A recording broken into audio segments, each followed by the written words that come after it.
The whole world remembers the gold medal. They remember the boy from Louisville who went to Rome and came home a champion.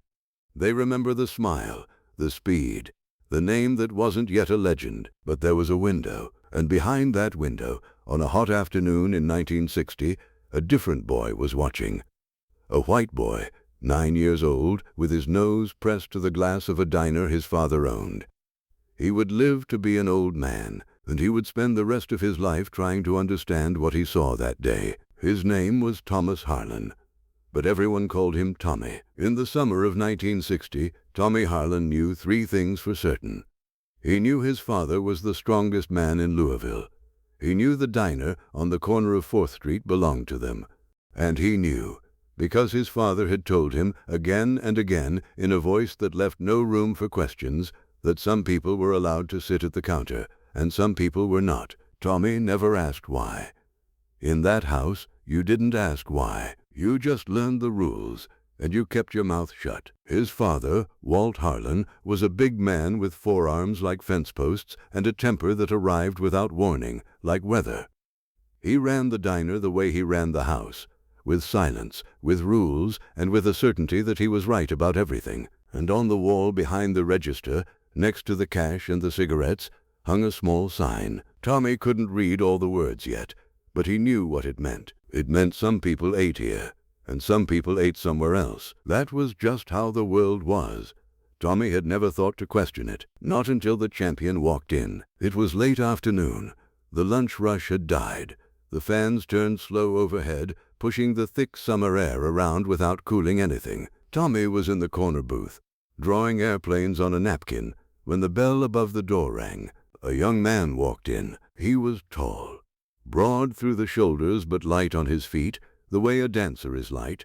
He wore a clean jacket, and around his neck, Tommy would never forget this, hung a medal, gold, heavy. It caught the afternoon light and threw it back across the room, and the young man was smiling.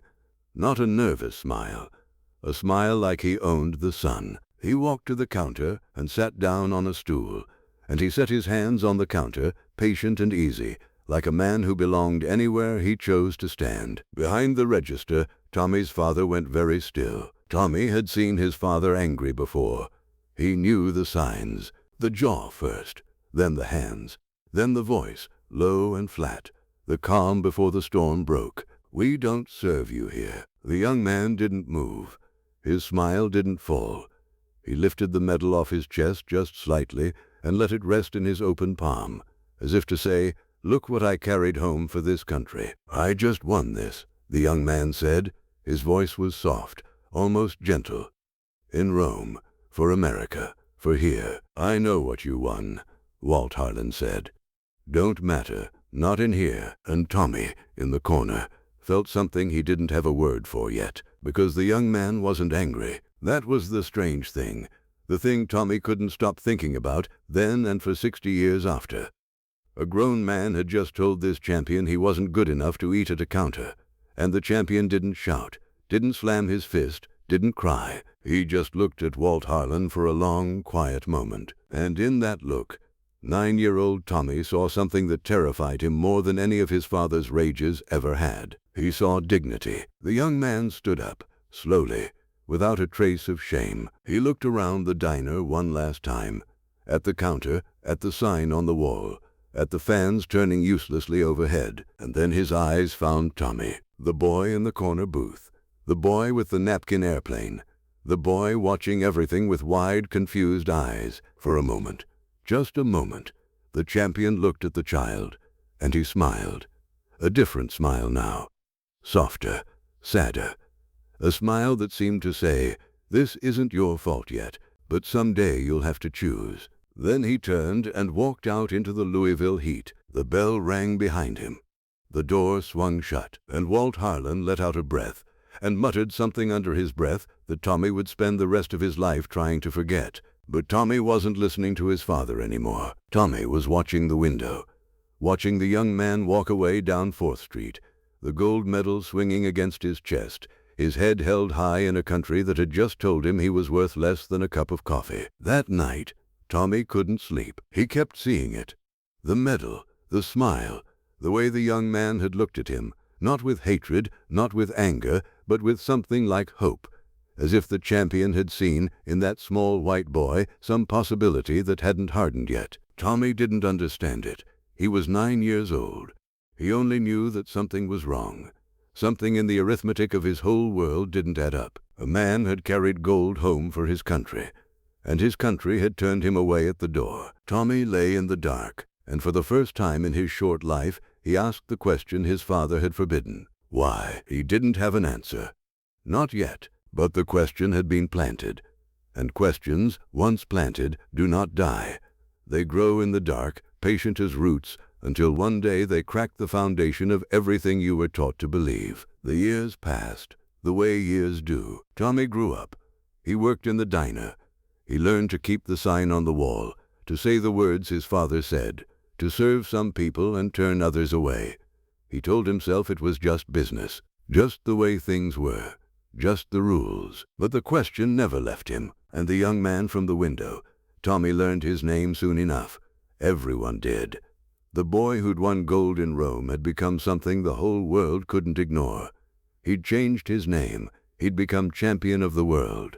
He'd stood up and refused to fight in a war, and paid for it with his title and the prime of his career. Cassius Clay, Muhammad Ali. And every time Tommy saw that face on the television, older now, louder, standing up to an entire nation, he remembered the diner, the medal, the smile aimed at a 9-year-old boy in a corner booth. This isn't your fault yet, but someday you'll have to choose. Walt Harlan died in the winter of 1974, and Tommy Harlan, grown now, married, a father himself, inherited the diner on the corner of 4th Street. The first thing he did was take down the sign. He carried it out to the alley behind the building.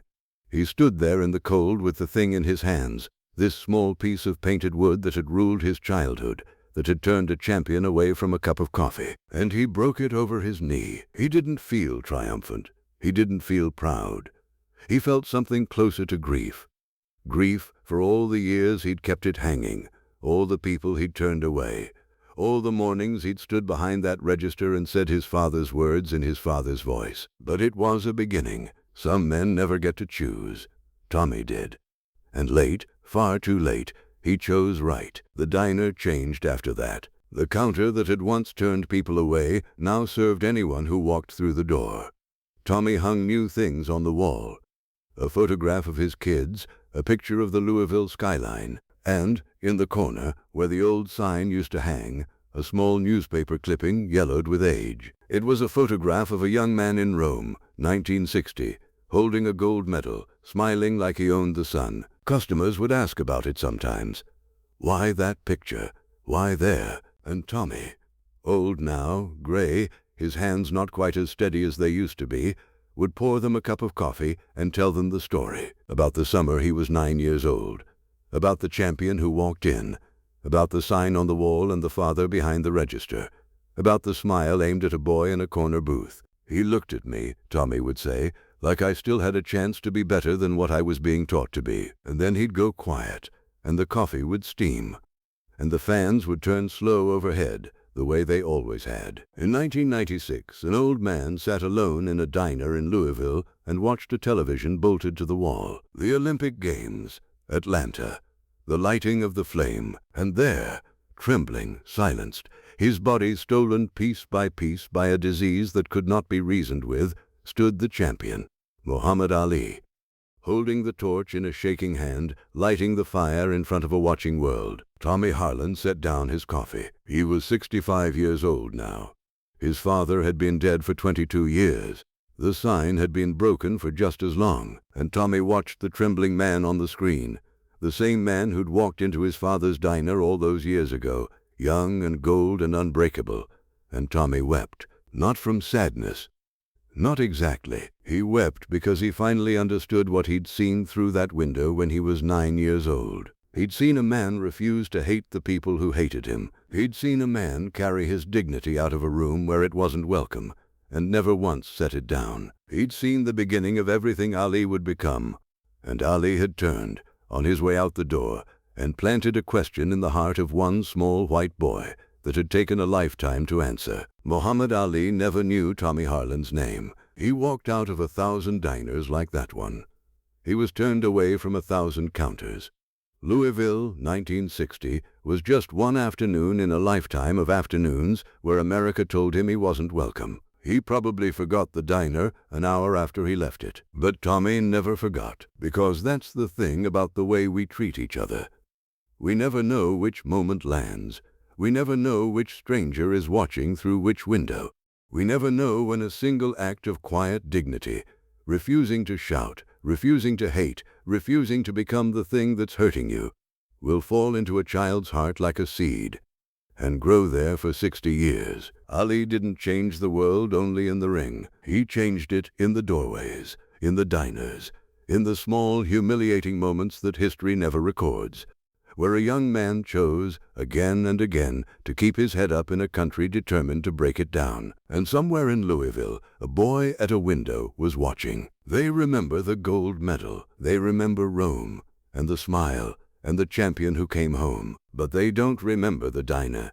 They don't remember the sign, or the father behind the register, or the small white boy in the corner booth who grew up to break that sign over his knee. That's the story history never tells. Not the titles, not the belts, not the roar of the crowd in Zaire, but a 9-year-old boy, pressed against a window on a hot afternoon, watching a man he'd been taught to look down on teach him, without a single word, what it means to stand tall. Ali walked away down 4th Street that day, his medal swinging, his head held high. He never looked back, but he'd already won a fight he didn't know he was fighting, in the heart of a boy at a window, where it would stay long after the medal sank, and the sign broke, and the trembling hand lit one last fire against the dark.